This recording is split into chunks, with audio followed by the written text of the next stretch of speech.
Hello, it is almost Christmas, and this is Mrs. Hadler, and this is Millie, and we're going to read a story to you called The Puppy Who Wanted a Boy. Sit.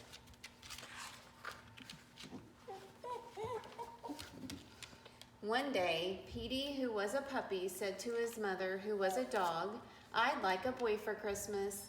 His mother, who was a dog, said that she thought he could have a boy if he was a very good puppy. So the day before Christmas, Petey's mother asked, "Have you been a very good puppy?" "Oh, yes," said Petey. "I didn't frighten the cat." "You didn't?" asked Petey's mother. "Well, I just frightened her a little," said Petey, "and I didn't chew any shoes." "Not any?" said his mother. "Just a teeny weeny chew," said Petey. "And I remembered, almost always remembered to bark when I wanted to go out." "All right," said his mother. "I think you've been a good for such a little dog. I will go out and get you a boy for Christmas." But when Petey's mother came back, she looked very worried. "How would you like a soft white rabbit with pink ears for Christmas?" she said to Petey. "No thanks," said Petey. "Do you want a lovely canary?" "I'd like a boy," said Petey. "How about some guppies?" said Petey's mother. "I just want a boy," said Petey. "Petey," said his mother at last, "there are no boys to be found." "No boys?" cried Petey. "Not one I could find. They're terribly short of boys this year." Petey thought he couldn't stand it if he couldn't have a boy. Finally, his mother said, "There now, there must be a boy somewhere. Perhaps you can find some dog who would give his boy away." "Do you think I could?" asked Petey. "It wouldn't hurt to try," said his mother. So Petey started off, and it wasn't long before he saw a collie racing with his boy on a bicycle. Petey trembled with joy. "If I had a boy on a bicycle," said Petey to himself, "I could run like anything. I'd take a little run right now, and I'll ask that collie politely if he'll give his boy away." Do you think the collie will give his boy away? So Petey leaped after the bicycle. He called out to the collie, "Excuse me, do you want to give your boy away?" But the collie said no, he definitely didn't, in a dreadful tone of voice. Petey sat down. He watched the collie and his boy on the bicycle until they were out of sight. "I didn't really want a boy on a bicycle anyway," said Petey.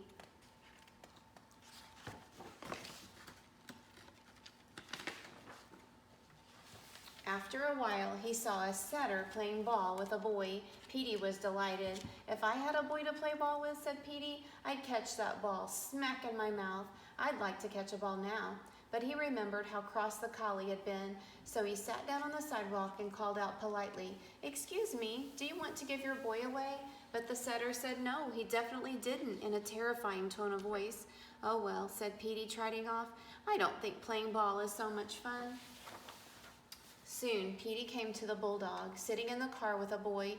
Petey was pleased, for he was getting a little tired from so much walking. "If I had a boy in a car," said Petey, "I'd laugh at walking dogs. I'd like to ride right now." So he called out loudly but very politely, "Excuse me, do you want to give your boy away?" But the bulldog said no, he definitely didn't, and he growled at Petey's face. That's not nice, is it, Millie? "Uh-oh," said Petey. He hurried behind a house and stayed there until he saw the bulldog and his boy drive away. "Well, who wants to go riding in a car? Not me," said Petey, coming from out behind the house. He thought he would just rest a while, though. He had come a long way for such a little dog. He was limping a bit when he started off again. After a while, he met a Scotty walking his boy and carrying a package in his mouth. "Now that is a good kind of boy," said Petey. "If I had a boy who takes walks with us and carries packages there might be some dog biscuits or cookies or treats in the package. I would like a dog now. I haven't had any lunch." But then he remembered how cross the collie and the setter and the bulldog had been, so he stayed across the street and shouted at the top of his lungs, but polite as he could be, "Excuse me, do you want to give your boy away?" But the Scotty had his mouth full with the package. He managed to say no, he definitely didn't, and then he showed his sharp teeth to Petey. Not nice. I guess that wasn't the kind of boy I wanted either," said poor Petey. "But my goodness, where can I find a boy?" Well, Petey trotted on and on, but he couldn't find a single boy who wanted to give a single dog who wanted to give his boy away. Petey's ears began to droop, his tail grew limp, and his legs grew very tired. His mother was right, he thought. There isn't a boy to be found. Just as it was getting dark, he came to a large building on the very edge of town. Petey was walking by slowly when he saw a sign, "Home for Boys." "Maybe I can find a boy here," said Petey to himself.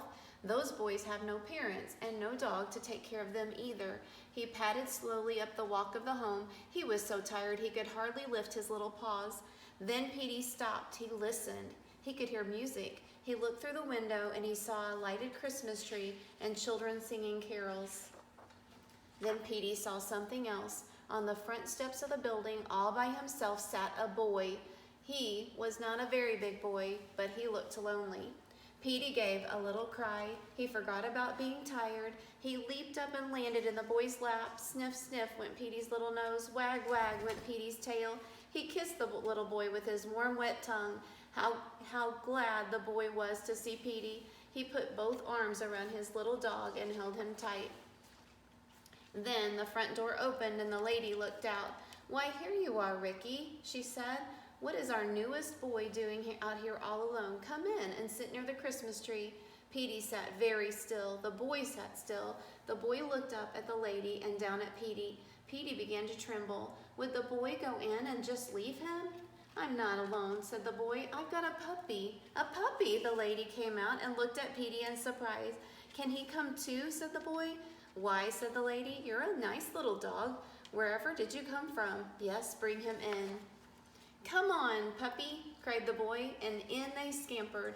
A crowd of boys was playing around the Christmas tree. They rushed at Petey. They picked him up and petted him. Petey wagged his tail. He wagged his fat little body, and he frisked about and licked every one of the boys. "Can we keep him?" said one. "Can we give him some supper?" said another. "Can we fix him a nice warm bed?" said a third. "We will give him some supper and a nice bed," said the lady, "and tomorrow we will find his mother and we will see if she will let him stay." Petey knew that his mother would let him stay. She knew how much he wanted a boy, but won't she be surprised, said Petey to himself, with a happy little grin, when I tell her I got 50 boys for Christmas. So I hope you enjoyed The Puppy Who Wanted a Boy, and I hope you enjoyed getting to meet my little puppy, Millie. Come here, Millie, and say Merry Christmas. So Merry Christmas to all my friends at Orchard. Thanks for listening.